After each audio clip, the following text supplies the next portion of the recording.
नमस्कार दोस्तों, आप सब देख रहे हैं टॉप या न्यूज़ चैनल में। आपके साथियों आपका भाई संजीव कुमार शुक्ला। साथियों ये देखिए, साथियों जब इंटरनेट बंद हो गया था तो खेसारी लाल यादव जी ने जिम में जाकर अपना सिक्स पैक का एक्सरसाइज कैसे, जी हाँ, सिक्स पैक का एक्सरसाइज कैसे कर रहे थे। देखिए खेसारी लाल यादव इस वीडियो में अपना सिक्स पैक दिखा रहे हैं। जी हाँ दोस्तों, देख सकते हैं खेसारी लाल यादव किस तरह ज़बरदस्त और बिल्कुल मेहनत के साथ कितना एक्सरसाइज करते हैं।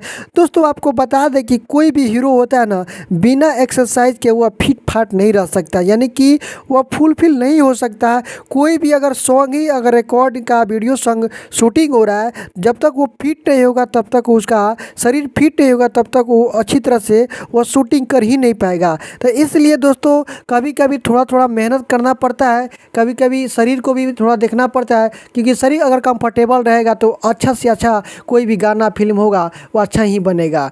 तो साथियों यह खेसारी लाल यादव जी का जिम के दौरान जो सिक्स पैक दिखा रहे वीडियो कैसा लगा है, एक बार हमें कमेंट बॉक्स में लिखकर जरूर देगा। और साथियों मुझे खेद है कि यह जो वीडियो वायरल हुआ यह नेट बंद होने के बाद ही वायरल हुआ था, इसलिए आप सभी को थोड़ा लेट से न्यूज़ दे रहा हूँ। तो साथियों चलिए फिर से मिलते एक नए वीडियो के साथ, तब तक लिए टेक केयर, बाय बाय।